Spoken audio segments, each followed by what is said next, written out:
All right, so we're starting a new series at a new location about the weekly portion of the Torah. I've done this before. We've had a series called Insights of the weekly Parasha. Insights are the deeper concepts and ideas that the Torah conveys to us in the many, many stories and mitzvot and the commandments. We've done that in the past. If you're interested, those classes are on the internet. We've also done, many, many years ago, a series called Highlights of the weekly Parasha, which are the main points. So what is different about this series? We're going to go a little bit deeper.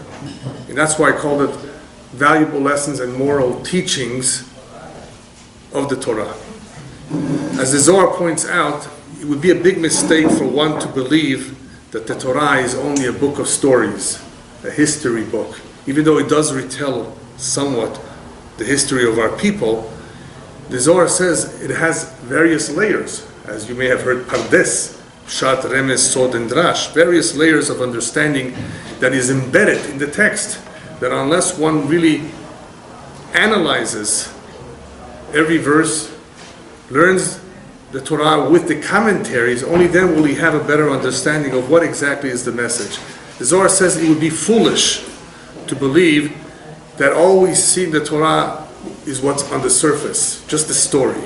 The stories are important, but there's something beneath the story. Various valuable lessons that are taught to us that we need to adopt throughout our lives. So therefore, whoever has only studied the story didn't really achieve that much, does not know that much about the Torah. And therefore he might even be confused and have a very difficult time in trying to figure out what exactly does the Torah mean? Or why such a complex mitzvah, such a complex system of laws? What is this all about? Well, you have to dig a little bit further. Imagine telling somebody how the DNA works. Today we know a little bit more about DNA, but most people do not have a proper, adequate understanding of DNA unless they're into science, unless they've dug into the subject and perhaps seen pictures of what it looks like to understand the complexity of it. So just to tell someone DNA doesn't tell them too much. So let us just say that the Torah has its own DNA in a sense, a very, very structured DNA in the same way, and even more complex, obviously more important than the DNA of our physical bodies, because all we are physical human beings. There's an entire big universe out there. And there's this Torah, of course, that encompasses everything in this universe. And that is something that is very difficult for many people to comprehend if they treat it as, this is a relic of the past that belongs in the museums. For some people, that's where it's in their minds, it belongs in the museum. It doesn't deserve more attention. But we know for us, the Jewish people, it's very valuable. It's an important guide to live by, to learn from, and that is why we review it year after year. And we never stop learning it. Even though we think we know it, there's always something new that we can gain from learning the Parasha.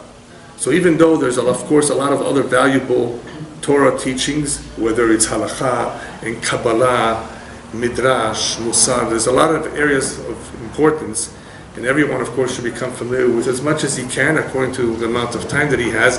But this is really the foundation. This is what children begin to learn early on, the basics. And of course, children are not taught at a very deep level, but they're still taught the basics.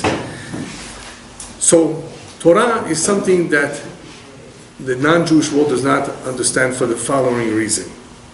When they think of a body of laws, they think of a body of laws that were put together by human beings. The Constitution being an example. It's a body of laws that was put together by human beings. But there's a big difference between the body of law that was put together by human beings and the body of law that was, of course, given to us from Shamayim, from above. Something which is divine, something that is meant to be eternal. And that makes a big difference, because something that is eternal is not supposed to be changed. You will see that the Torah itself specifies clearly and emphasizes, don't dare attempt to change it, to alter, to add, to detract, because this is meant to be for all times. All times, yes, even for the 21st century, where we have satellites and we have all this technology, and people are thinking, well, in the past perhaps, to make fire, to make light, you had to rub stones together. But today it's only a flick of a switch. Maybe today it's permissible on Shabbat. Nobody, people do not understand the meaning of lo ta'aseh kol melacha. What does it mean not to do melacha, work? Is melacha really work? Then why doesn't it say avodah? Avodah is a better translation of work. What's the difference between melacha and avodah? So English doesn't lend itself to properly explain the nuances between these two words. But in Hebrew, there's a world of a difference. Avodah is physical work, and Shabbat is not about just abstaining from physical work. It's about creative work. That's the word melacha, something that is creative, something that we need to abstain from on this day called Shabbat, one day of the week, that is a holy day, that is a special day. We want to feel differently about this day. In order for you to feel differently about this day, you have to abstain from 39 categories of creative work. Wow. All of a sudden, we're being introduced into a whole different concept. Shabbat is not just a Yom Menucha like we were taught. You're going to have gefilte fish, or you're going to have gondi, depending on your favorite food, of course. It's not about the food only, even though, of course, we enjoy the food on Shabbat. And of course, this food on Shabbat does not taste the same on Sunday. We all know that. Of course, Shabbat is a special day. But abstaining from work, why not? What if I enjoy work? You follow me? So a lot of people don't have a clear understanding of what the Torah wants from us. Why 613 commandments? God, why not 7? The non-Jews have it easy. They only have 7. Why give us 613? So a lot of people misunderstand Judaism, even Jews. And because of that, they hesitate, they don't go to a class, they're not interested, they're not excited. They just follow because of tradition, they follow because they want to give their parents, who are more or less following, they want to respect them. They're not into it. If they only realize the beauty of it, how much sense it makes, they would of course embrace it, no questions asked. How do I know that? The fact that you have people who are converting to Judaism says something. Why should they convert? A non-Jew has an easier life in some ways. In some ways. I say in some ways because obviously a Jewish life is full of meaning. So once you have meaning and purpose, it of course colors the life in a different way. And it brings a certain amount of spiritual uplifting and happiness and so forth. But in some ways they have it easy. They're enjoying themselves. Go to Hollywood Boulevard now. What is a typical average non-Jew doing now? He's taking a walk. He's going to the movie. He wants to have fun. They don't have this obligation of going to a Shiur Torah. Okay, let's forget about the average individual in Hollywood, but what about congressmen? What about professors who are more intelligent, supposedly, right? Aren't they interested in learning more, in perfecting themselves, in refining their nature? That's not the goal. That's not part of the Constitution of the United States of America, to become a better person. And I'm going to quote you part of the preamble of the Constitution, what exactly it aims to achieve, and how it is not always very successful in that. We have to keep in mind that the Torah is a very important document, not just because it's divine, but because of its ultimate purpose, and that is leho'il la'adam. It is ultimately to benefit mankind, to benefit the Jewish people, of course, to elevate him, so that we should be a mamlechet kohanim vegoy kadosh, that we should be a priestly nation, a holy nation, a light unto the world, an example for others to follow. And if we were to do our job properly, then of course we would elevate not only ourselves, but the entire world. Unfortunately, that has never happened. Partially it did, of course. Partially we had a Bet HaMikdash, we had a temple on 2 occasions. It was, of course, something very, very important. It brought about a certain amount of divinity, holiness, blessing to the world, you can say. But it didn't achieve what it intended to achieve. And that is why we're waiting for Mashiach. Mashiach represents that ultimate tachlit for which the world was created for, that Hashem will reign, right, and everybody will recognize him. But until then, it is not possible to have that clarity, because he wants us to have free will. He wants us to choose. He wants us to make that happen on our own. And if we were to do so, Mashiach, of course, would have come a long time ago. And why is Mashiach so important? Because Mashiach represents the real blueprint for creation. Right now, of course, we're following a blueprint, but it's not a perfect blueprint. Why is it not perfect? Well, just look around. How many wars there are, how many problems, famine, right? This is not a perfect world. Human beings are not perfect because of the evil inclination. So the blueprint that we're following today is not the real blueprint. Hashem has the real blueprint, and that is reserved for when Mashiach comes, when we will see the real purpose and we will have clarity. Everything will make sense to us. The advantage that we have, therefore, with learning the Torah is that it provides us with something called in Hebrew cherut. Cherut means freedom. It's not freedom to necessarily to vote. You know, in some countries, people don't always have freedom, the freedom to vote. Something that we take for granted if you're a citizen. When we talk about freedom, real freedom means cherut mi malach hamavet, cherut mi yetzer hara. It's a freedom that gives us a certain control over ourselves. What kind of control? That we're not completely subjugated to our evil inclination. People, normal human beings, have a weakness. They can easily become subjugated, easily can become a slave, I guess you can say, to the evil inclination, to the yetzer hara. How? By forming habits. That's the easiest way. Habits, bad habits. So you're becoming a slave of habit, you're becoming a slave of certain addictions. All of this is yetzer hara, the evil inclination. And where does that come from? That comes from the fact that we have a physical body, which is a vessel to the neshama, to the soul. And this physical body is earthly.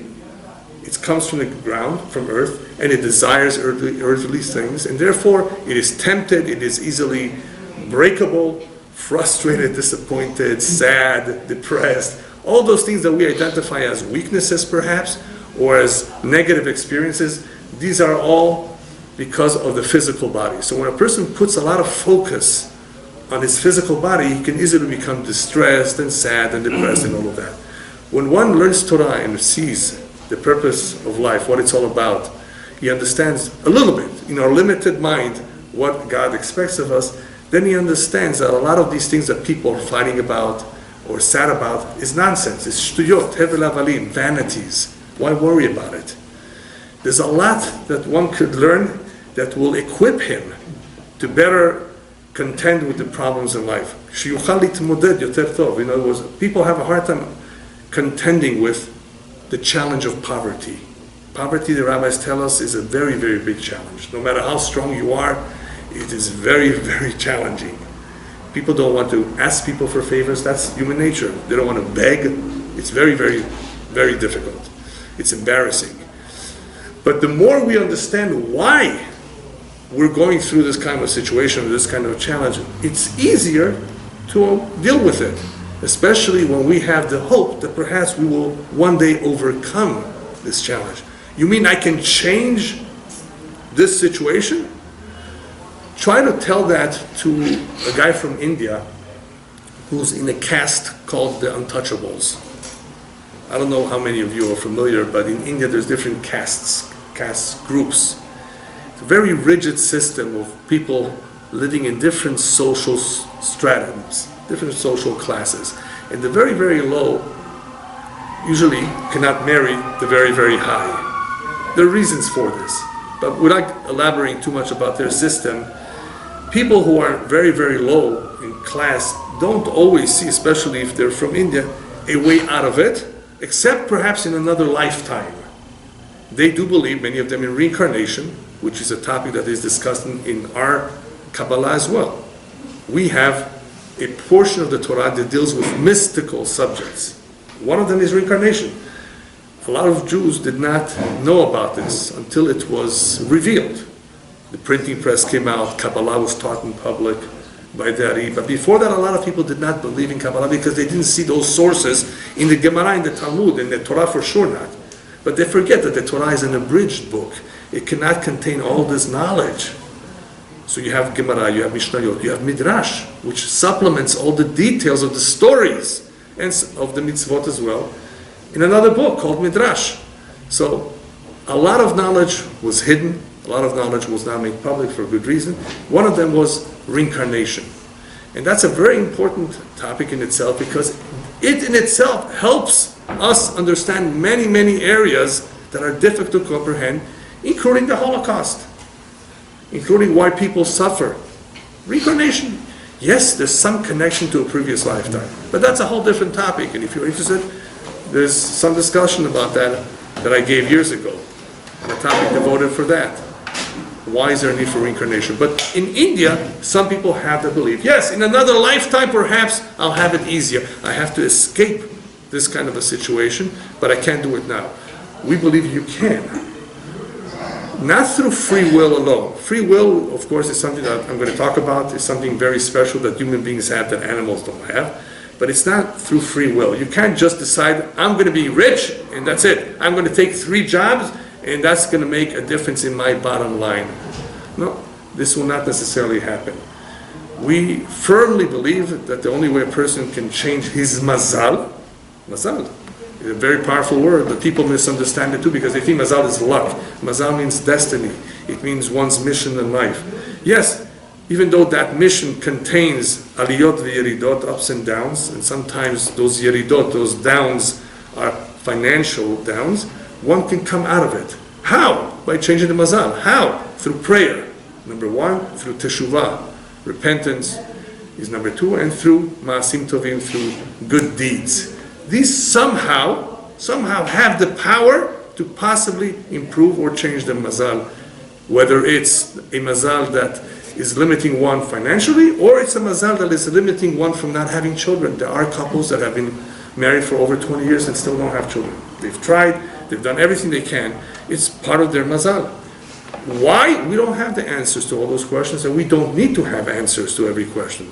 It is enough for us to realize that it is controlled from above, and there's some reason for that. Once we know that there's some reason for it, and we know who to turn to, then we'll do our best. Just like people go to all kinds of doctors, if they have a very, very serious illness, and they hopefully don't give up quickly, they try every medicine, they spend the money, they try everything in order to rid themselves of this terrible illness. So we have Hashem. We very much believe in prayer. We believe in connecting to this God because He's the source of all of life. He gave us the life to begin with. Maybe He wants something of us. We don't know. We don't have even a great tzaddik, sage in our generation that we can ask perhaps to orient us a little bit, perhaps give us an idea of what to do. It's difficult. We're almost on our own in this generation, but we do have certain instructions. That we have. And we have to follow those instructions and try our best. And hopefully, as many people in the past have seen miracles, those exist. Hopefully we will too, God willing. But we have to try and we have to believe in it. People who don't believe in it, of course, are not going to get ahead in life. They're going to always fall back and be frustrated and not realize what they're doing wrong and just be full of complaints. So therefore, the mitzvot that we have in the Torah are valuable tools for us to be able to fight the Yetzirah, to fight the evil inclinations, to become better people. The mitzvot, therefore, contain in them a certain musar hasker. They contain some valuable lessons, some valuable moral teaching that can help us refine our character, perhaps, depending on the weakness or the characteristic that an individual has that may need refinement. Some people have a tendency towards stinginess, others towards anger, others towards laziness. All of that needs to be dealt with. If we are hopefully expected to be a nation that is a Mamlechet Kohanim V'Goy Kadosh, a priestly nation that is a holy nation, then we got to do something in order to achieve that. It's not going to happen by itself. People are not born tzaddikim, saints. Yes, some individuals are endowed with a neshama that is purer, that doesn't crave all the vanities in this world. That's true. People have different dispositions, different temperaments. Yes, all of that is true. Different upbringings, different parents. Yes. So therefore people are brought up in different situations. But still, as we will soon see, it is possible even for someone who was born in the worst kind of situation to come out of it and grow up to be a very decent human being, a good father and a devoted husband. You know, you may have heard of the experiences that children who grew up in broken homes have had. What came out of them? What did they become? So there are kids that grew up in a broken home that unfortunately continue to have a broken home themselves. It's very, very sad. But there are some that still, because of the broken home, they're so strong, they came out of it. And they've built a beautiful home, despite the fact that they had all these challenges and against all the odds. Nobody was expecting them to be a mofet, a husband, a mofet, a great husband, a good example. Nobody was expecting him or her. But we've seen the stories. What would they have that others do not have? We'll talk about that too. But I'll give you a brief introduction to that, because it's a very powerful tool that we all need to know about. And that's called the koach haratzon, the power to want something. And for those of you who lived in Israel, you know Hebrew well, you for sure heard of the saying, En davar omed bifnei haratzon. Nothing stands in the way of willpower. Really? Nothing stands in the way of willpower? I just said before that you can't change the mazal even if you want to take 3 jobs. Yes, but there's a big difference between the mazal that covers finances, who one will marry, the children that he will have. That mazal is difficult to control because you can't control your children when they're adults. Even when they're children, there's so much you can do for them. They're human beings, they're almost independent.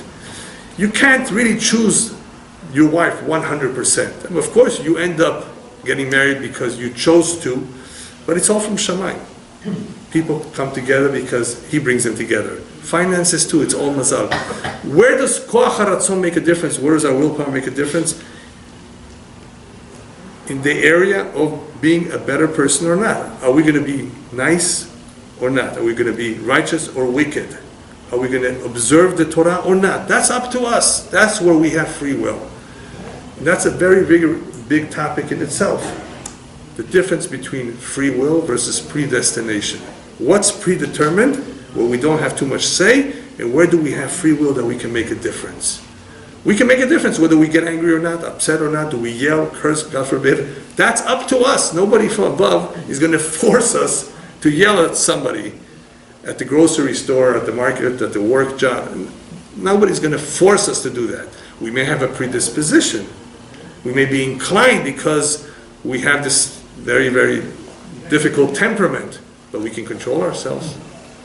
So that's where we need the Torah Kedusha. That's where the Torah will help us. The rabbis tell us something that is a little bit hard to understand, but I guess with this introduction it will be easier to understand. If somebody ever tells you, Chochma bagoyim ta'amin, Torah bagoyim al ta'amin. If somebody ever tells you that there is wisdom amongst the non-Jews, believe that. But if somebody ever tells you that they have Torah, don't believe it. What does that mean?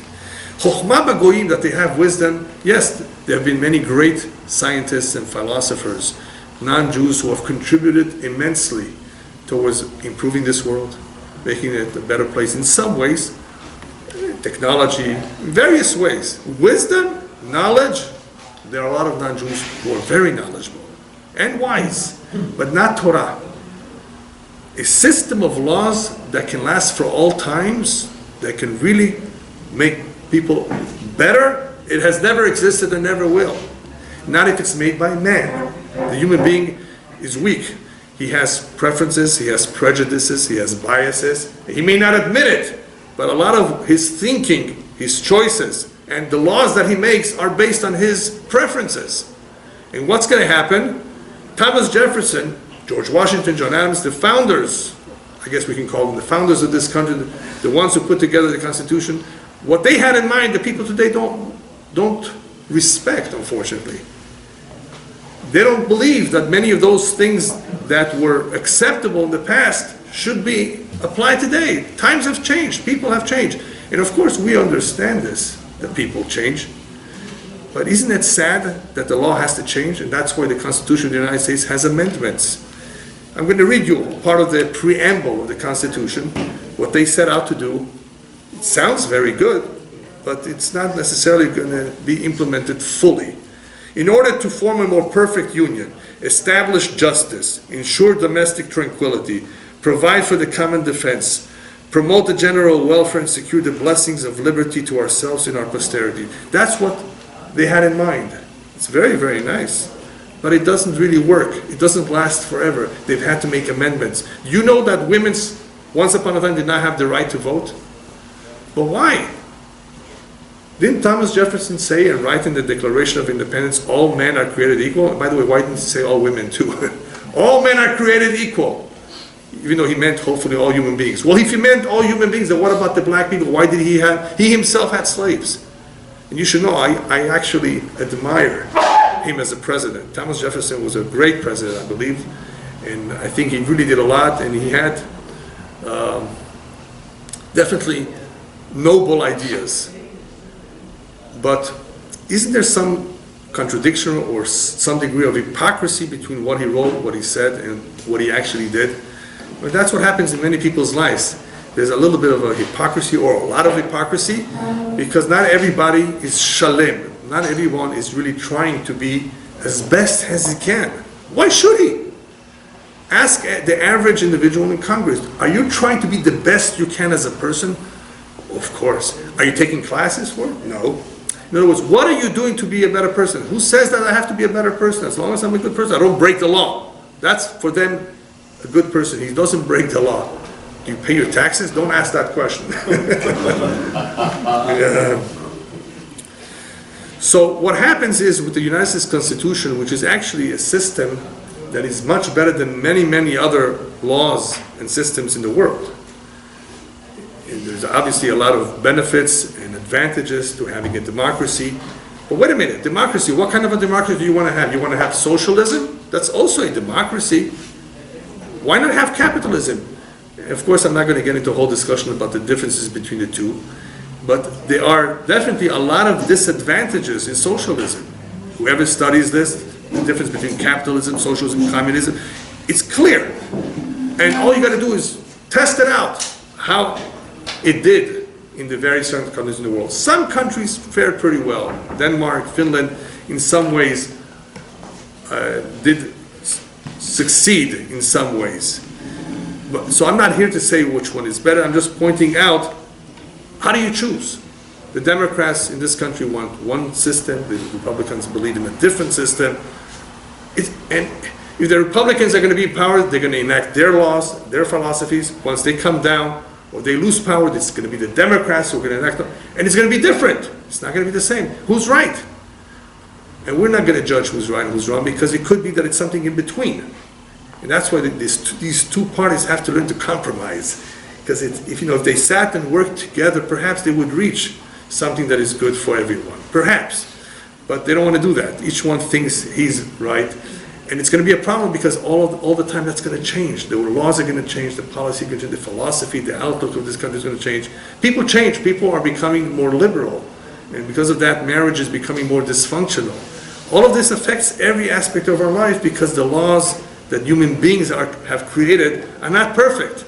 And because they're not perfect, they change. They have to change all the time.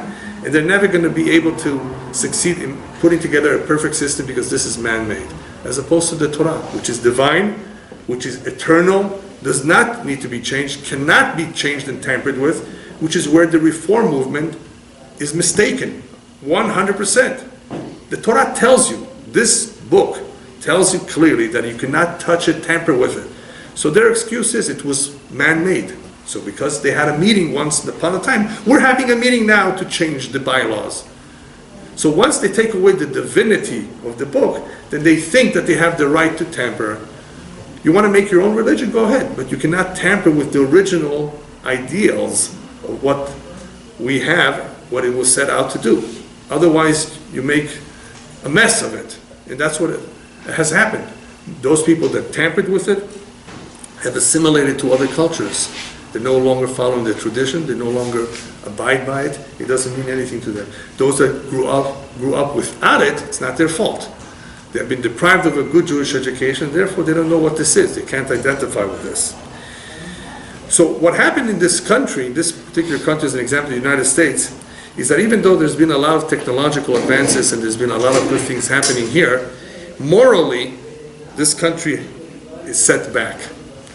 Now, it is my belief that one of the reasons why this country is set back morally is because they evicted someone. You know who they evicted?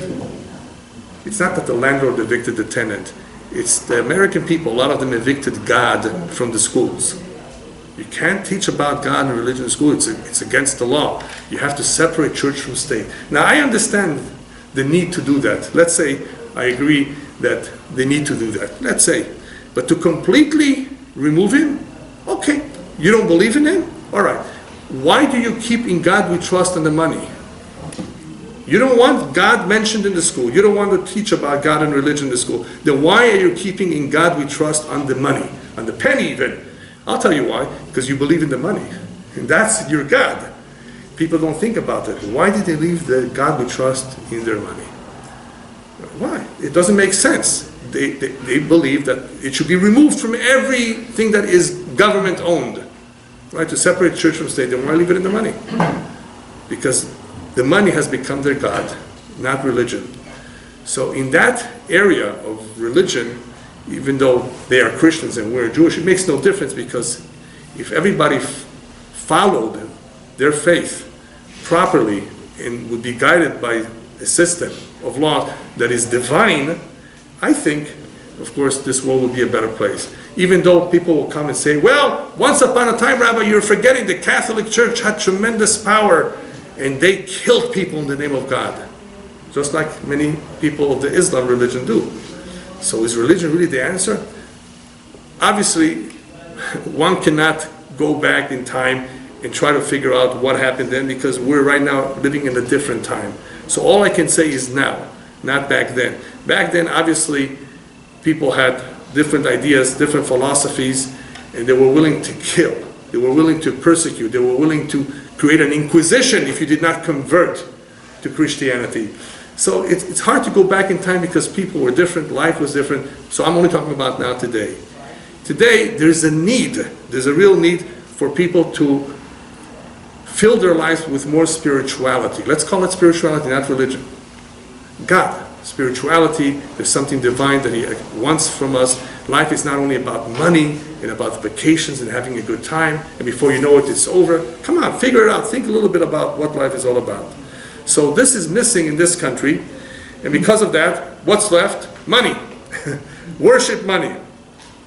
And because that is what is being worshipped the most, there's a lot of problems in the chevra, as we call it in Hebrew, in the society. All right, so we all understand that there's a need for laws. So what kind of laws are we going to enact?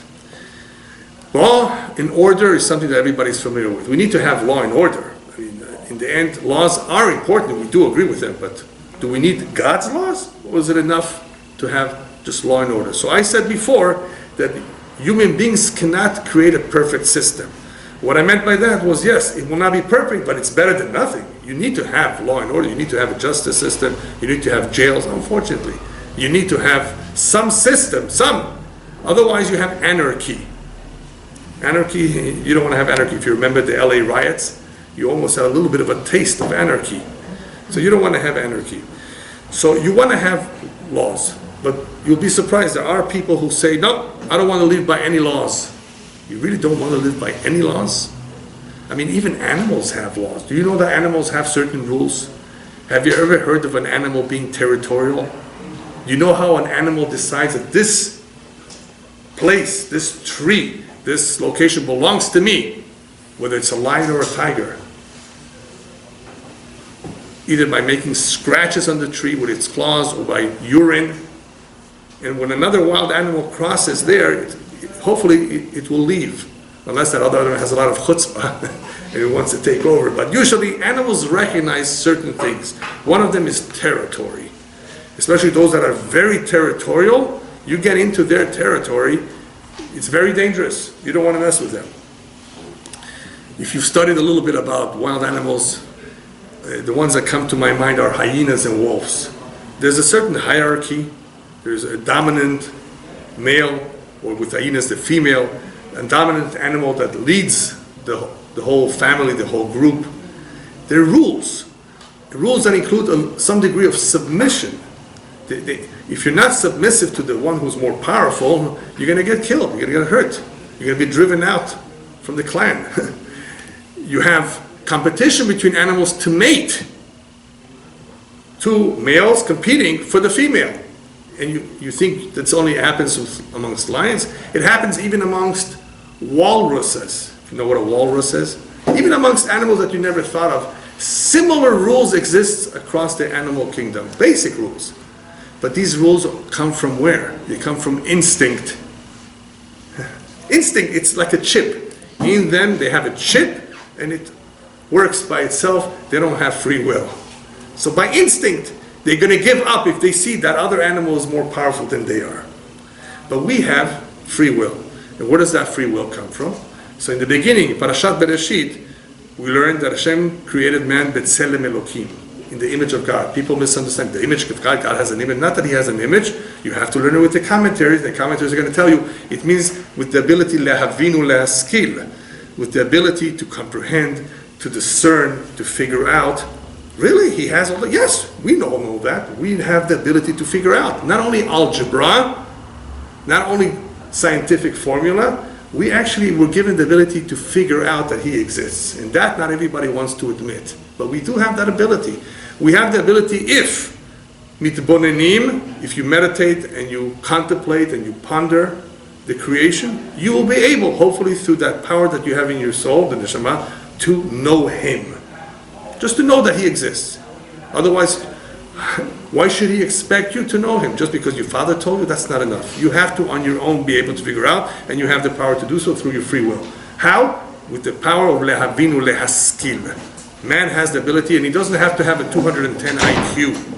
Yes, a lot of people are very smart, very high IQ, but they still don't believe in God. Because they're focused in something else. It depends where you want to be focused. But we have the ability, lehavinu lehaskil, to be able to figure out we made a mistake, to admit it. Are we going to admit it or not? It's up to us.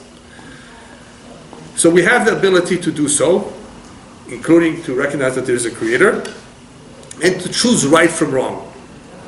Where does that come from? It comes from our neshama, our soul. It comes from our conscience, which is also part of our neshama.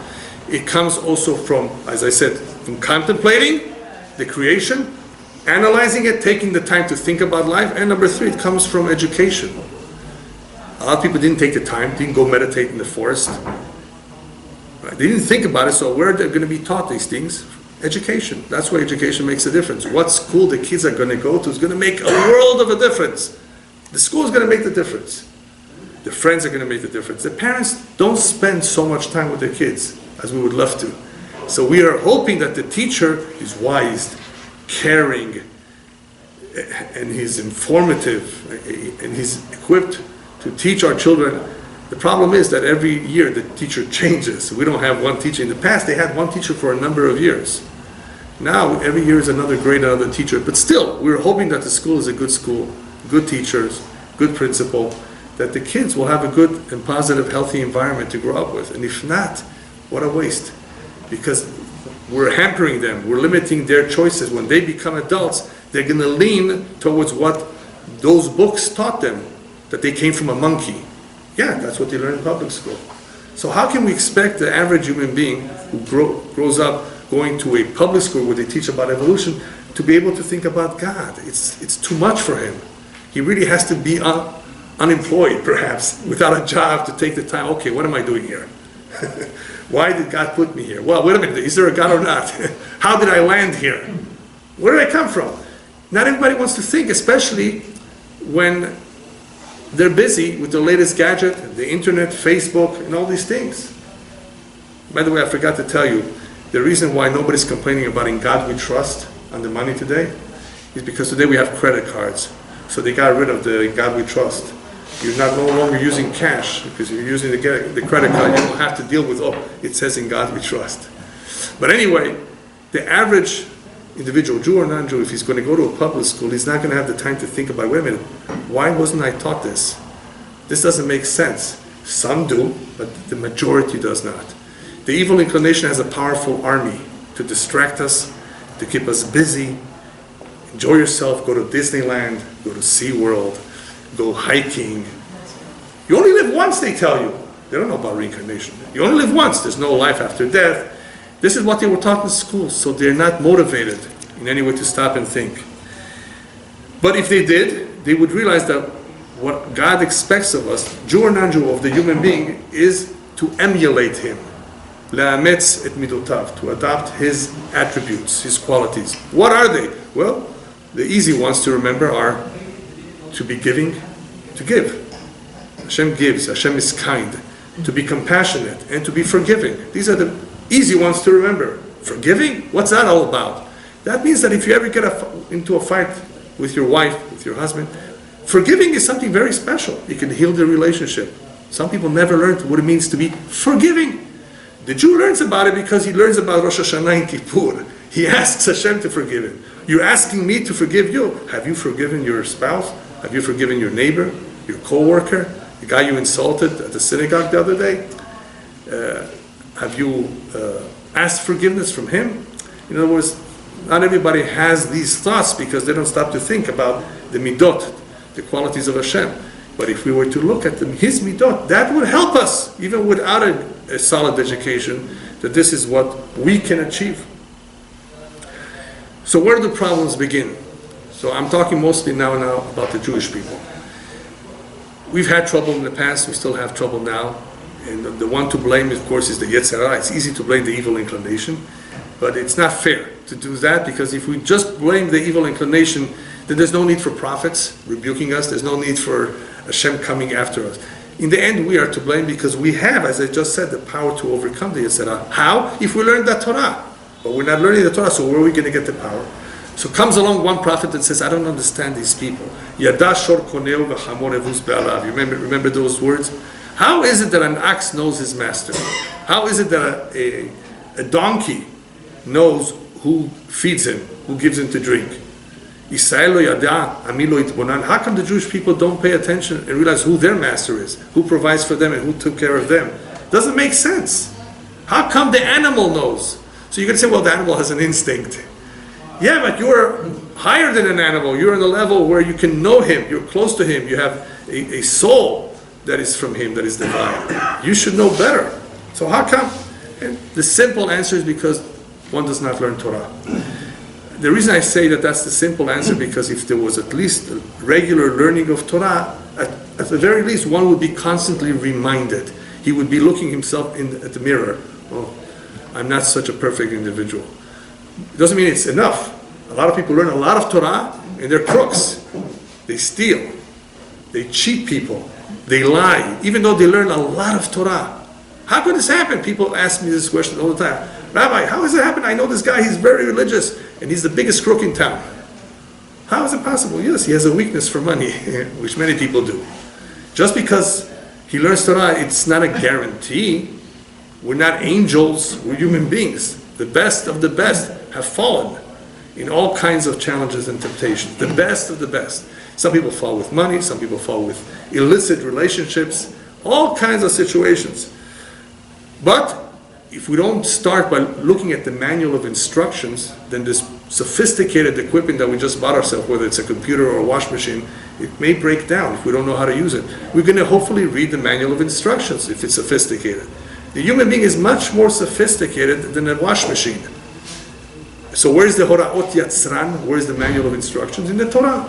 So we're lucky. Hashem gave us a guide and a source from where we can draw tremendous strength to do tremendous battle. A battle hopefully that will win against the Yetzer Hara. All right. So comes along the Jew and says, finally, I understand that you were right, Rabbi, the Torah is important, but I don't understand the mitzvot. The mitzvot don't make sense to me. Okay, we got ahead. He doesn't understand the mitzvot, but he accepts the fact God created the world, God gave us the Torah. He doesn't understand. First of all, who says you have to understand everything? But I'll try to nonetheless explain a little bit the rationale for the various mitzvot that appear to be complex. We must keep in mind that some mitzvot make sense. Kapet avicha v'timecha, honor your parents. We have to be grateful to them. We want our children to be grateful to us. We want them to be respectful to us. So we want to respect our parents. This makes sense. Everybody should be able to figure this one out. But then there are chukim. Chukim are those laws that are decrees. They don't make sense. They're not rational. What about those? We are limited. It is not possible for us to understand every single law because we know that the human being, as smart as he is, cannot understand everything there is. Try to teach a cat how to fix a car. Mechanics. I give you 10 years. You want 20? Give you 20 years. You will never succeed in doing that. It's not within the capacity of the brain of a cat to learn mechanics, to learn how a car functions. The human being should not think that he's much smarter than a cat. He's smarter, of course, but he can't understand everything there is. It's just too much for him. We don't live long enough to be able to figure out everything there is. So it's not possible for us to know everything that Hashem had in mind. Some of them are very, very complex. And that is why Hashem did not put all the reasons for the mitzvot in the Torah. One of those reasons is because it's too complex. But there are also additional reasons. Another reason why Hashem did not want us to know the reasons for the mitzvot, because somebody might actually come and say, well, this doesn't apply to me. You know who did that? Shlomo HaMelech. Solomon, who was the wisest man, says, the Torah says not to take too many wives. It's okay. What the Torah says may happen to a king won't happen to me. And it happened to him. It was not very good that he took too many wives. He suffered as a result. People might think that they're smarter than the Torah. Oh, this doesn't apply nowadays. It applied back then, as I said in the beginning. It still applies. Don't think that you're smarter. But the main idea behind it, the reason why Hashem conceals the reasons of the mitzvot is as follows.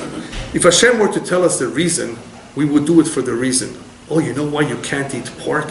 It's not healthy for you. Even the doctors say that.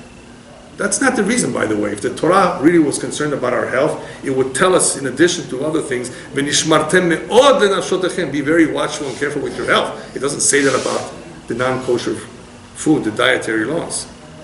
It's a hook. Rabbis add to that, don't say, oh, I can't stand pork, or I can't stand oysters or octopus. You know, there's a lot of foods that you'll be surprised in different countries of the world that are really disgusting, but people like it. Some people eat frog legs with coconut milk. And in the Philippines they have a food called balot, which is an egg where the chick is already fertilized and developing, semi-developed, not completely. It's still not alive. They eat it. I'm not even talking about monkey brain and rats and all these things. So you might say, ugh, for sure I won't eat those things. Those things are disgusting. The Rabbi tells, don't say that you don't eat them because they're disgusting. Just say, they may be okay, but what should I do? God forbids them for me. Why should you say it that way? In this way you maintain your connection with Him and not with a reason. Because once you give a reason, then that's going to take away from the connection that you're supposed to have with God. Hashem says, I want you to have a connection with me. Constant connection. I'm the one that told you about it. I want you to trust in me. Once you start giving explanations, and it's okay to give some explanations in order for us to better understand, but we should always be prepared to say, this is just partially the reason. There are other reasons too. But whenever somebody asks me as an example about why did God forbid me to eat ostrich or some other unclean bird, I'll just tell him, because He knows better. He created the ostrich. He said so. That's what I tell him. He said so. Isn't that enough? He said so. You really have to know the why for everything? Yeah. So there's a lot of things that we don't know. Men can still not figure out their wives, right? If you're married. Yeah. No matter, even if you're 45 years married, you won't be able to figure out the wife. And the wife won't be able to figure out her husband too. You can be married for a long time. We just are different natures and we can't figure it out. It doesn't mean you can't figure out entirely. There's a lot of books, by the way, that talk about it. And of course, the rabbis teach us a little bit about it. There are things that we can learn about the differences between men and women. But, there's still things that we may never be able to comprehend. That's just because the natures are different. So we're coming to Parashat Mishpatim. All of that was just an introduction. So Parashat Mishpatim, Am Yisrael, the Jewish nation, left Egypt, and they're so excited. They hear the voice of Hashem, they witness it, and they say, Na'aseh v'nishma. We're prepared to do so. We're prepared to do and to listen. Wow, Usually you want to hear first and then do. No, they said, Na'aseh v'nishma. We'll first do and then we'll listen. So there's a lot of explanations as to why they said first Na'aseh and then Nishma, we will hear. Don't you want to hear first? Are you sure you want to do it? So part of the reason of what they're saying is Nishma means that we're accepting upon ourselves, we're committing future generations for this. They can't back out of this. So Na'aseh v'nishma v'nashmi'a. To future generations, we're going to educate them, we're going to let them know why. Because we realize that what we saw, they may no longer see. In color, 3 dimensions. What they experienced, the miracles, firsthand, we don't see that today. We see miracles in a different way. But they saw something and they were convinced and they were smart. And by the way, they were very stubborn too. You know that, right? The Jews are very stubborn. So if a smart people, a stubborn nation, they said, we're going along with this, that means they saw something that is true. And they said, we're committed and we're committing our kids, our future generations to this too. And that's a very important part because nobody in the future can ever say, I don't want to belong to this club. If he's born to a Jewish mother, he's Jewish. That's it. You're into it and you're accountable. You will be held accountable if you don't follow the law. You can't say, I don't want to belong to this club. Some, unfortunately, did choose to walk out. But they're still Jewish. They're still held accountable, even though they're not observing. So we said, Na'aseh v'nishma, we're committing that our children will follow this as well. Okay, then what's missing? What's missing is that a lot of the people that are committed to it hesitate. Hesitate? Yeah. They're committed, they believe in this, they definitely want to observe the mitzvot, but they hesitate. They're not, when I say hesitate, I meant that they have certain hesitations because certain things are not clear to them, let's say. Because they're not very clear about certain things, they have a hard time with it. Does this really apply today? Does this really mean what it says? It's heavy upon them. Why is it heavy? Why shouldn't it be something that you're excited about? Just like our forefathers were. What's missing here? Why are you hesitant? And I have a question for those people who are hesitant. If you go to your doctor and he prescribes some medication, some pills, are you going to listen? Yes. Why? Just because he's wearing a white gown and he has his graduation paper on the wall? You know, he may have had a D- in class. He may have been one of the poorest achievers in his class. He passed barely. He's wearing a white gown and he scribbles on a piece of paper. Him you believe fully. You don't hesitate. You're putting something in your mouth. You take a flight from here to New York or Israel. You trust the pilot? You don't hesitate? How come you trust the pilot? How come you trust the doctor and you don't trust God? There's a problem with a lot of people who are committed and they are hesitant and they feel a certain weight is because they don't have enough trust that this is really good for you. This is really for your own good, for your benefit. Take it. I'm telling you, it's great. They hesitate. They feel it's too heavy. Their weakness is in their emunah and bitachon in Hashem. People who are committed, remember they're committed, they're following it, they understand a little bit of it, but it's heavy for them. So what do they need to be convinced of it? They have to learn Torah. We're back to square one. If they don't learn, they won't see the beauty of it. They won't understand how this is really important and how it's to their benefit. In talking about mitzvot, we must remember one thing, that even though some of them are not easy for us to understand, there's 2 types nonetheless. One is ben adam lamakom and one is ben adam lechavero. One is a mitzvah, a commandment that pertains to our relationship between our fellow Jews. One is between us and Hashem. When we put on tefillin, we're observing a mitzvah ben adam lamakom, when we do acts of kindness and tzedakah and so forth, lend money, then we're fulfilling a mitzvah ben adam lechavero. So there's different kinds of mitzvot.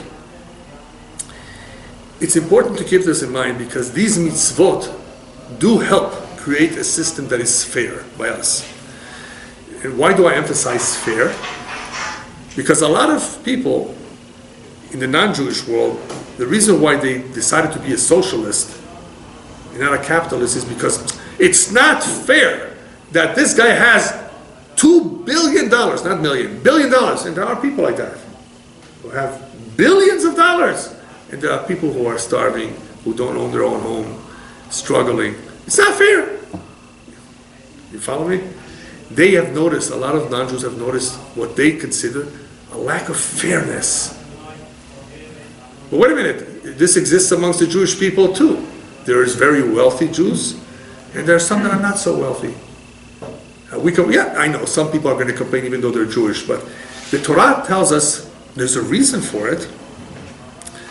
That is why we have certain mitzvot for it, to deal with this area of what only appears to be, something is not fair. It is very fair, because everything Hashem did is perfect. What we do is not perfect, but what He did, and He made this man, He made the poor man, He made the rich man, He made it perfect. It needs to be like that. Why? Again, we don't know, but it needs to be. How are we going to deal with it? Oh, we're going to have mitzvot. We're going to have mitzvot that are going to handle this apparent different type of stratum, I guess you can call it, or category in wealth and poverty. We're going to deal with it in some way or another.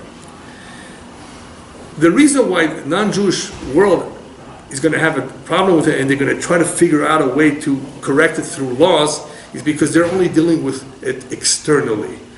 Physically, externally, this guy has more money in his bank account, he has a bigger house, and he doesn't. So we got to create a system of welfare, all kinds of systems where they try to even out society. It doesn't work. You should know socialism and communism, they slow down the economy. That's one of their weaknesses. Capitalism is in some ways, I guess, stronger in this particular area. I'm not right now going to compare them both, but each one has their weaknesses. They're trying. They won't succeed because they're dealing with it externally, external laws. Judaism doesn't deal with it externally. Judaism is going to deal with it internally. Our laws, our mitzvot, there are laws, are going to deal with the human being. You're going to become a better human being.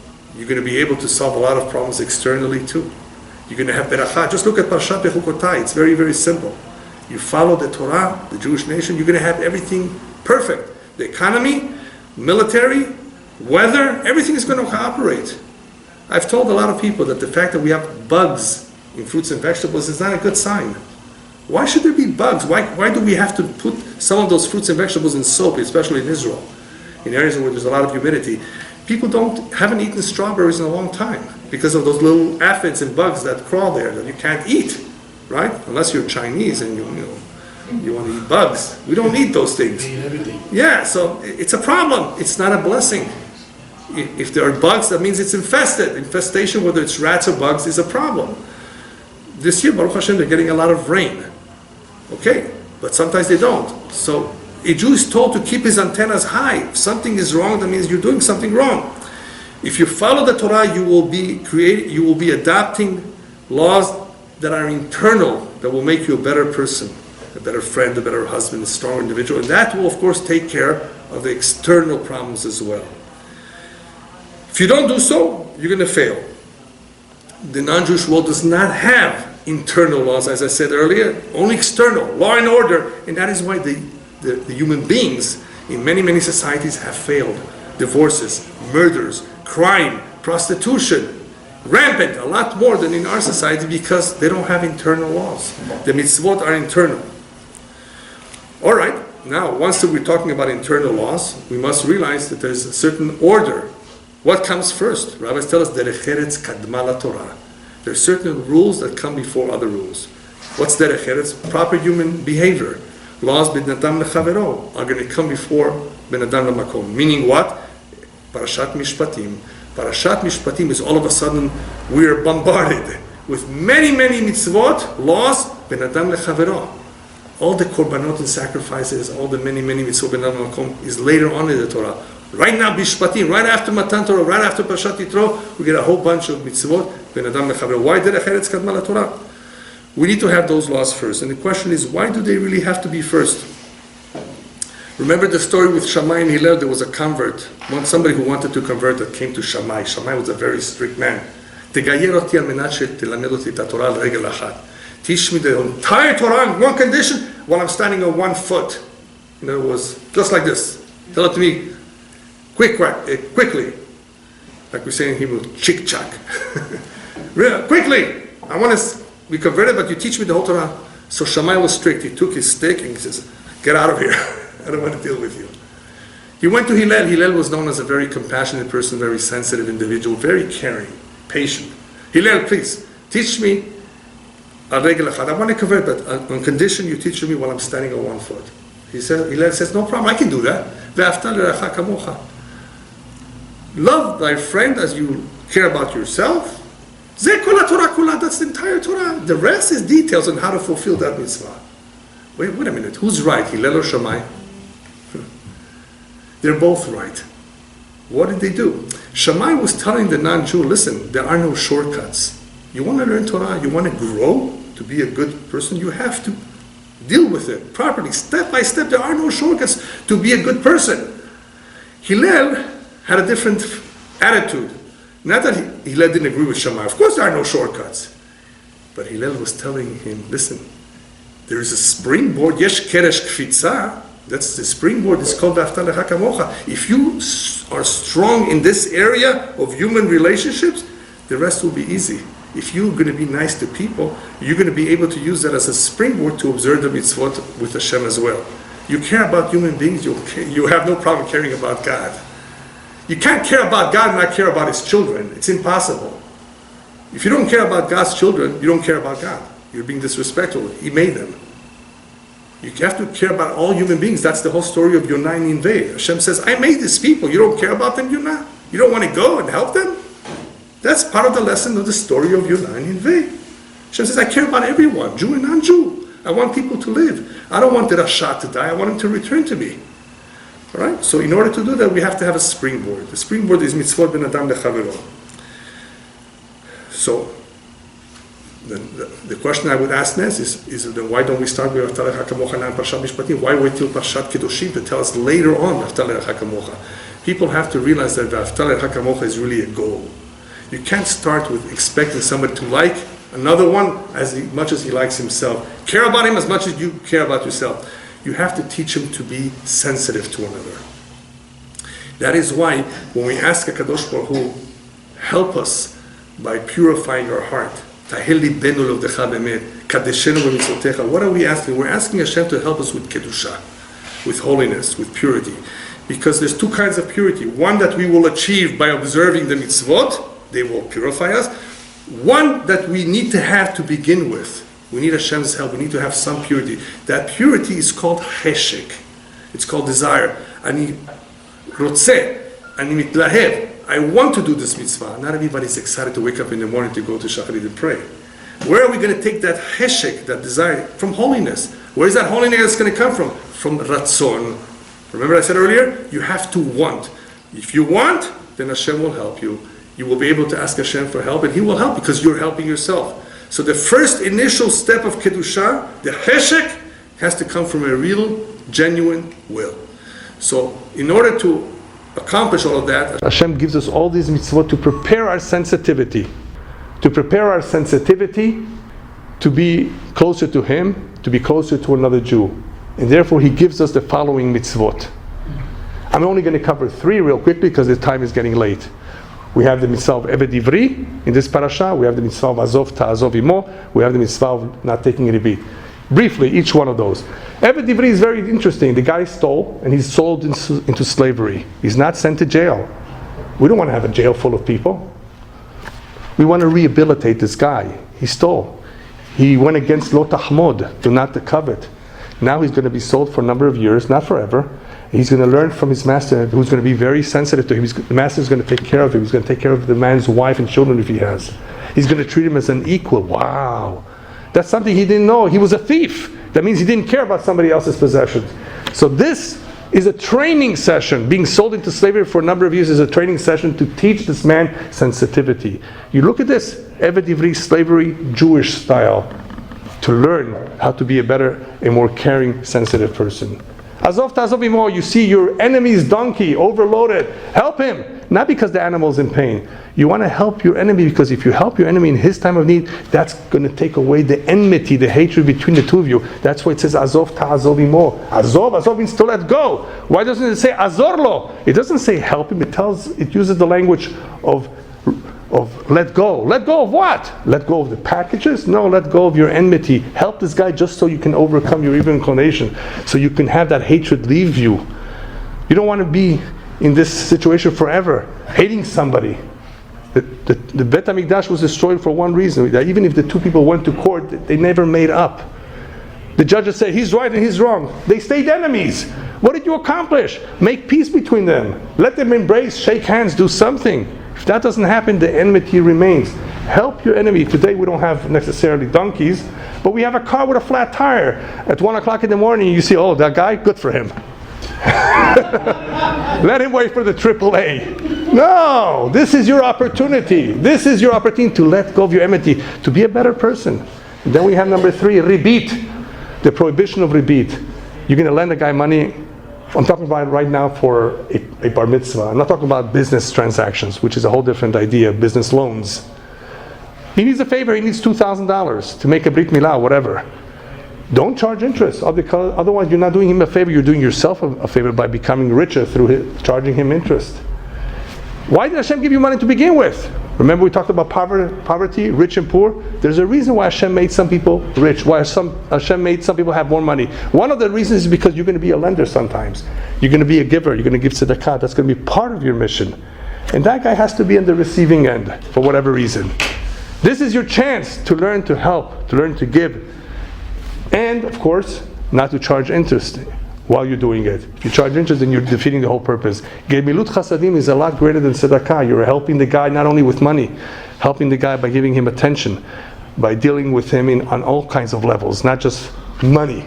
So if a person charges interest, he's defeating the whole purpose of what the Torah wants to do, and that is make us a more sensitive and kinder nation. So we see from all of these mitzvot as examples that Hashem wants us to be a better people. When we say that Hashem wanted to be mizakeh, He wanted us to have many merits.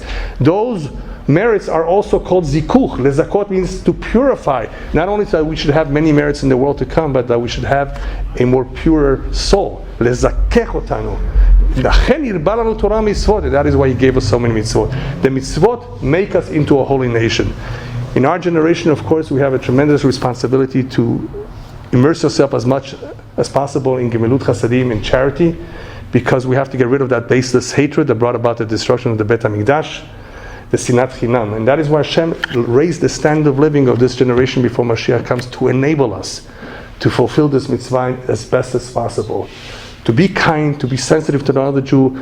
Hashem made airplanes that Jews can come from Israel here in 15 hours. What for? So that we can help a Jew marry off his child, especially if we are able to. Why not? Why does you going to take the money to you to the grave? Hashem gave us money for a good reason, not just to pay our bills, but to help each other. So we see that many of these mitzvot, the common denominator is that B'ezrat Hashem, by fulfilling them, we will become better people and will become a nation that is a holy nation, an Am Kadosh L'Shem. Thank you.